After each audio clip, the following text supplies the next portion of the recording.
Bonjour, je vous retrouve ce matin pour une vidéo très courte, parce qu'en fait mon temps est compté.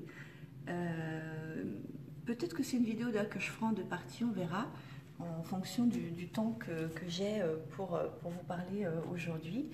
Je voulais aborder un thème, c'est une personne qui m'a suggéré ce thème, hein, d'ailleurs.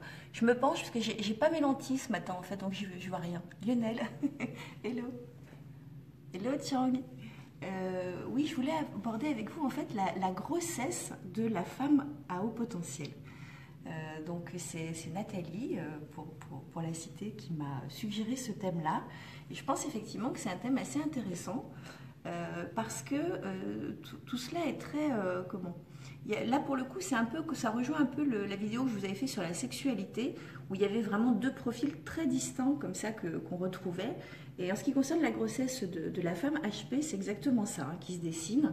Il y a deux profils très marqués en fait sur la façon de vivre la grossesse, les questionnements, etc. On va aborder le premier profil, qui est le profil de la femme HP, qui va vivre sa grossesse comme quelque chose comme un tsunami, c'est-à-dire que elle valide absolument pas le fait de prendre 10 kilos, elle valide absolument pas ce qui est en train de se passer dans son corps. On est toujours d'accord que le HP en général a déjà de toute façon un lien avec son corps qui est quand même très particulier. Donc là, vous imaginez ce que ça peut faire en plus. Il y a la vie qui prend naissance à l'intérieur de soi, le corps qui est en train de se transformer, plus toutes les questions qui vont avec, hein, évidemment. Donc il y a un très très grand nombre de femmes à haut potentiel qui vont vivre cette grossesse pas si bien que ça en fait. Et évidemment, ça fait comme d'habitude partie des sujets un peu tabous. On ne dit pas qu'on vit mal sa grossesse parce que tout le monde trouve ça génial et c'est compliqué de dire ah non mais moi je trouve pas ça génial du tout en fait. Hein. C'est juste horrible ce qui est en train de m'arriver. Je voudrais juste que l'enfant sorte en fait et voilà. Donc c'est pas évident voilà d'en parler.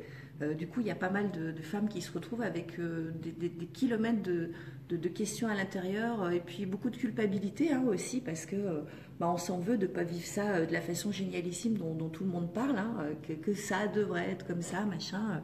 Et là, Laurent. Et donc c'est compliqué quand on s'imagine qu'on devrait vivre les choses d'une façon et que nous, c'est pas du tout comme ça que ça se passe. Et c'est donc ce qui arrive à un grand nombre de femmes à haut potentiel lors de leur grossesse. Hello. Et donc oui, il y a cette culpabilité très très forte de ne pas vivre ça comme ça devrait. Il y a toutes les questions qui vont avec, parce que déjà, en bon haut potentiel, la femme s'interroge sur quel est le sens de la vie, quel est le sens de ma vie. Et là, donc du coup, on rajoute une couche hein, supplémentaire. Quel sens je vais donner à la vie de cet enfant? En tout cas, est-ce que ça a du sens que je donne la vie? Est-ce que ça a du sens que je fasse venir encore un autre petit être sur cette planète que je comprends déjà pas moi-même? Tout ça, ça trottine. Hein. Alors évidemment, pourquoi on fait un enfant si on se pose ces questions-là? Ça peut être une question qui arrive. On fait un enfant parce que on a de l'amour à partager, parce que on a envie de partager cet amour-là avec un enfant aussi. Et donc les questions arrivent peut-être pas tout de suite. Et même si elles arrivent, peut-être que l'amour étant beaucoup plus fort, on passe le cap. Mais ça n'enlève pas toutes les questions, ça n'enlève pas de se dire est-ce que c'est une bonne idée finalement. Et donc la femme HP qui attend un bébé peut être dans ce type de questionnement-là. Est-ce que c'est une bonne idée de faire venir un nouveau petit être sur cette planète toute bizarre qu'est-ce qu'il va faire s'il gère ça comme moi? Oh là là, dans quelle galère est-ce que je suis en train de l'amener? Enfin bon, ça peut être vraiment tout ça. Euh, Ce qui va se produire aussi, ça va être que déjà que le HP est quelqu'un qui est beaucoup quand même dans l'introspection, dans les questions. Là, il y a une espèce de temps en plus qui est accordé à cette femme pour se poser des questions, donc elle s'en pose encore davantage. C'est ce qui peut occasionner une espèce de dépression sous-jacente, voire pas sous-jacente hein, d'ailleurs, pendant cette grossesse, parce que il y a tellement, tellement de questions qui arrivent, et puis là, il n'y a pas le travail forcément pour appuyer sur stop, ou en tout cas pour passer à autre chose. Il n'y a pas d'autres éléments extérieurs qui pourraient venir un petit peu arrêter le hamster dans la tête. Ça peut être compliqué à vivre. C'est pour ça que je voulais vous en parler aujourd'hui, parce que c'est vrai que voilà, c'est pas le super méga fun comme on a tendance à le dire, en tout cas pas pour tout le monde. Donc c'est bien d'en parler aussi. Il y a un autre profil quand même qui se dessine et on va en parler quand même rapidement. Je ne suis pas sûre que ce soit le plus courant chez les femmes à haut potentiel, mais il existe quand même, donc c'est bien aussi d'en parler, que chacune puisse se reconnaître aussi. Ça va être la femme qui au contraire se régale d'être enceinte, parce que d'un seul coup justement, alors elle arrive à trouver du sens à sa vie à ce moment-là. C'est-à-dire qu'elle se dit là enfin je fais quelque chose où je sais que c'est super, quoi. Je suis en train de construire la vie, quoi. Et ça a du sens pour moi. Et donc là, je suis OK avec ça. Et du coup, on va trouver des femmes comme ça.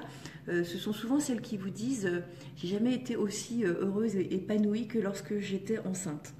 Et moi, ça a été pour moi un de mes grands mystères, hein, quand les femmes me disaient ça, parce que moi j'étais plutôt dans le profil numéro 1. Donc, ah bon, t'as été épanouie enceinte, toi?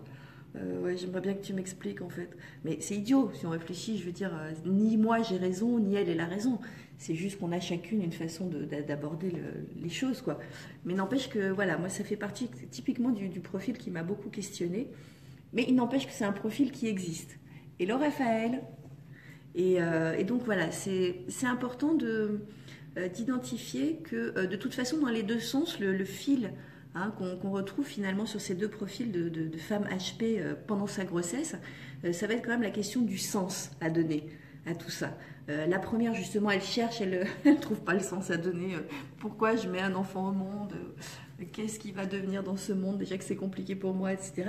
Et puis la deuxième qui au contraire trouve le sens en donnant la vie, en se disant qu'enfin elle fait quelque chose, etc.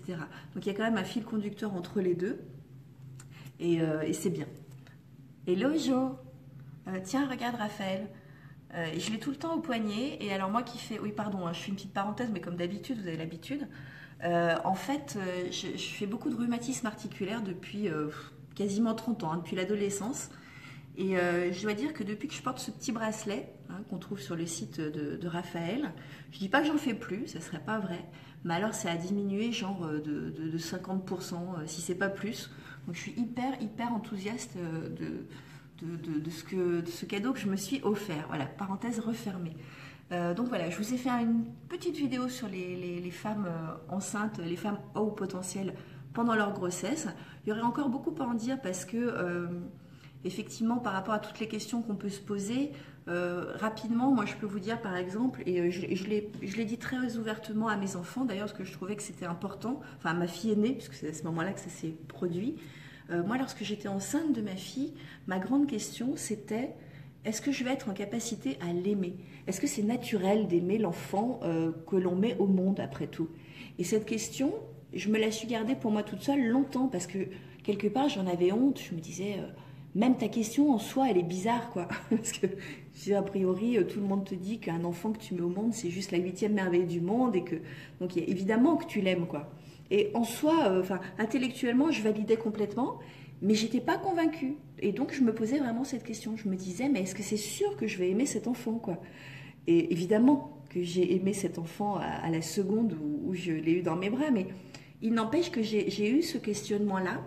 Et je suis certaine que je ne suis pas la seule à l'avoir eu. C'est aussi pour ça que je vous le partage, parce que ça permet aussi de dédramatiser, de se dire, oh là là, je ne suis pas toute seule avec cette question de merde. On a le droit de se poser certaines questions, hein, du moment que derrière, après, on trouve une réponse qui nous soulage, qui nous apaise. Je veux dire, voilà, on n'est pas sorti du ventre de notre mère, en étant père, en étant tout ça, quoi. C'est des choses qu'on va découvrir au fur et à mesure, et même l'expérience de l'autre n'est pas suffisante pour nous apprendre quelque chose, quoi, hein. C'est ça, pour le coup, c'est vraiment des trucs qui sont entre soi et soi. Donc encore une fois, je partage, mais c'est juste pour avoir un éclairage, mais c'est pas, je détiens rien comme vérité, hein. Raphaël, moi aussi j'ai augmenté mon potentiel pendant la grossesse. J'ai été solidaire avec une couvette de 10 kilos. Ah ouais, quand même. Mais écoute, c'est une forme de solidarité qui est tout à fait honorable, en effet. Hello Oli, Donc voilà, non mais j'ai fait le tour de ce que je voulais vous dire. Hello Stéphanie, on y reviendra, mais je pense que c'est un thème sur lequel on reviendra avec des questions-réponses. Parce que pour le coup, je voulais surtout désamorcer certaines bombes par rapport au thème, parce que je pense que c'est un thème où il y a quand même pas mal de tabous. On n'ose pas dire ce qu'on a ressenti, on n'ose pas dire ce qu'on a pensé forcément pendant la grossesse.